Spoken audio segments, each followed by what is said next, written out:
would get everything in there. But look, I'm excited to get into these games. I want to see exactly what we're going to get from this blind pick. There's a couple of things that I'm keeping my eyes on, like the Talia, opening up some of these AD mid laners, like FoFo's already played the likes of Yone. So we match up in the mid. Wait, is Dan going to get it? Is he going to get the double? Actually, right. But when you think about these two players, right, FoFo, really, really great Zoe. Knight, famous for his Zoe. It comes down to Ornn, because it kind of depends on what you're getting off of your W. And I know, yeah. It very much kind of comes down to, like, who gets redemption? Because Karsa, as we know, like, from last year, isn't someone who's going to sit back on, like, Graves and Lilias and these kind of guys and just farm it out and try and become a carry in the later game. He's always about supporting the rest of his team, so an aggressive jungle pick like this that can very easily set up his lanes for success is rolling, get that core drink as early as possible, and then you've got this very potent front line with the Aatrox to try and support this long range. Here we go, they're going straight on towards Hung. He flashes away, but the Ignite is taken away. Aftershock's gone down. Karsa flashes with the Q to finish the kill off, and that's first blood. The bottom side of the map here for top esports really doing work. Yeah, and as well, just using the fact that 369 has his teleport available on the top side, just actually getting off to a decent start here. And Vici on the other side, we're very much about punishing Suning for their mistakes, but if top esports aren't making very much, well, it's going to be difficult for Vici. Aix knew it, but as soon as Aix gets into the top side of the jungle to counter jungle there, the blue buff's already gone, because 369's grabbed it, so Aix can't find anything across the map. Yeah, and Aix is really struggling here because he doesn't really have a lane that he can try and play to get involved in Karsa's jungle. Like, you've got Knight, as we talked about, who's controlling... Oh, Knight, you beauty! Look at that shot. Alright, well, we guess we know who the Zoe crowd... Well, now JackeyLove has no flash. You've still got the Hex flash for Hung, who can come in from multiple different angles, but Aix has found a 369. He certainly has, and there's a TP behind him as well. Knight's going to be moving on the way as well. 369 will go down before it kicks off, but in comes Karsa trying to answer the kill. Aix flashes away. The Q should come on through. Karsa gets one. FoFo has no mana. He's burning down, but he should survive for now. And now onto Karsa they go. Knight is going to be the next target. He's desperate to get FoFo. He will not let the enemy Zoe get the triple kill, but he might have gone too far. FoFo survives. Knight's on 1 HP, and he's charged down by Cube. Oh, it's a disaster for top esports. Far back. Riptail just dropped in mid here to try and get mid priority, forcing FoFo and the likes to deal with this so you can get full control of River, but it looks like Vici not opting to just go straight towards that dragon off of picking off those kills, so it is going to be top esports to pick up this dragon. And from Vici's perspective, I would have preferred to see them threaten that dragon just straight off of that mistake coming through from top esports, because if you can delay those dragons... With the Jhin to follow it up, but they're not going to be able to get the fourth shot at the same time as the trouble.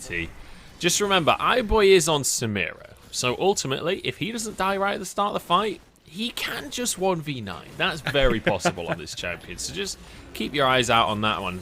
Tower goes down, and Vici in the mid lane though. FoFo might just have to forego that minion wave.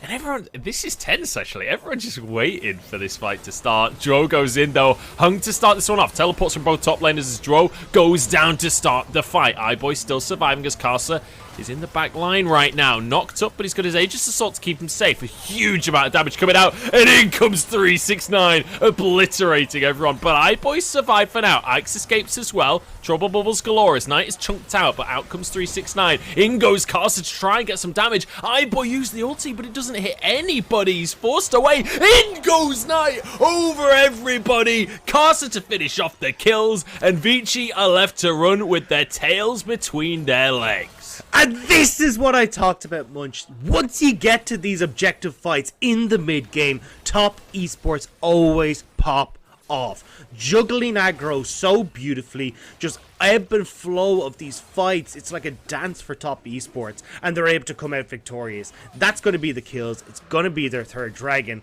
and top esports suddenly takes. It's actually, it's just a pleasure to watch, isn't it? It's so much fun to see these guys. I'm loving this blind pick. I think it's such a good idea. Here we go. Jgl wants to start this one off. iBoy survives though, gets away with his life. 369 is going huge on the backline. He's found iBoy as well. Jgl is going to answer with his life there, and 369 is forced away, but Cube is going to answer for his team's crimes here. It's going to be a 2-for-1 overall.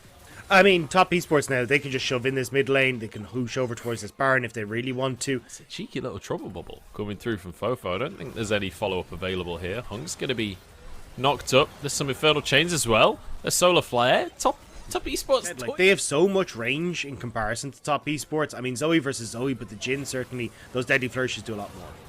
Here we go. Draw going in. FoFo trying to answer on the other side of the fight as Karsa jumps straight into the back line, but doesn't quite finish anything off. Flashes out with his life, though. FoFo trying to finish that one off, but the bubble doesn't quite. Being channeled from 369. This is going to be the flank that they desperately need for themselves. And there's only 4 members of Vici here. This doesn't look like a good fight for Vici and the boys here. iBoy going to be the target.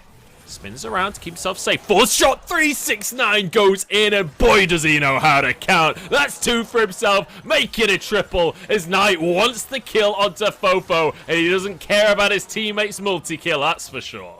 Zoe kills Zoe, but the triple for 369. He's definitely rolling 9s these games, and it looks like it's going to be a crit coming through for top Esports as they're going to get that Ocean Soul for themselves as well.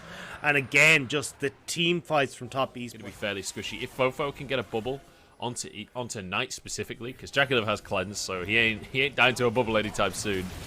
Let's have a see though, because we've got a fight on our hands. Karsa, he's trying to bake up a storm here. Solar Flare in onto the team. Ike's going to be put to sleep as well. Everybody jumping in. iBoy survives for now. He's going to be looking to get that ulti off. Spinning through everyone, but he doesn't have any damage. He just goes in and goes out straight away again. FoFo flashing away for his life, but I don't think you can escape this one, my friend. Another one for Knight. Onto the opponent, Zoe. And now they're just going to try and chase down Q. Yeah, I mean, look, Cube didn't take too much damage there, simply because top Esports were coming in from all angles. Or iBoy going in with the ulti. I was like, this is the Samira moment. This is going to be 300 years. It was not. It was quite the opposite. He goes in, does nothing, dies immediately. Well, that's the thing. I mean, look at his build. I mean, he's got the shield bow, right, and the collector, but he gets that stun onto the Samira. No more ultimate, no more survivability, and he's out of there. Well, Karsa's just waiting for the opportunity here. Solar Flare goes in, though, and already they're onto the entire team. In goes Karsa to the backline. He's all out of bread to bake, and that means it's time to fight. Double kill with a single Q, and he wants to chase down the rest of the squad. iBoy and Hung left to run to the hills as Ornn goes down. 19-7 on the scoreboard, and it's curtains for iBoy. I don't think there's much you can do about this one. With a trouble bubble, Knight snags the kill. Oh, yeah, you can see iBoy trying to clear the wave desperately. Nobody escapes. No one. Oh, God. Okay, this is it. Top Esports. They're going to be able to try to at least crack open the base. Vici tried to deny the wave in mid. Doesn't matter. They all go down for it. Now you still got 30 seconds until iBoy's up. Top Esports can just look to force this game out. Yeah, look, Karsa is here to bake bread and win team fights, and he is all out of bread, baby. He's just looking amazing on this Pantheon. And I love, no matter what happens, if there's a potential fight happening, even if it's a mistake from top Esports, he's going in. Here we go. Game's going to end here, 22-7, as top Esports take a commanding victory here in game number 1 of our first semi-final.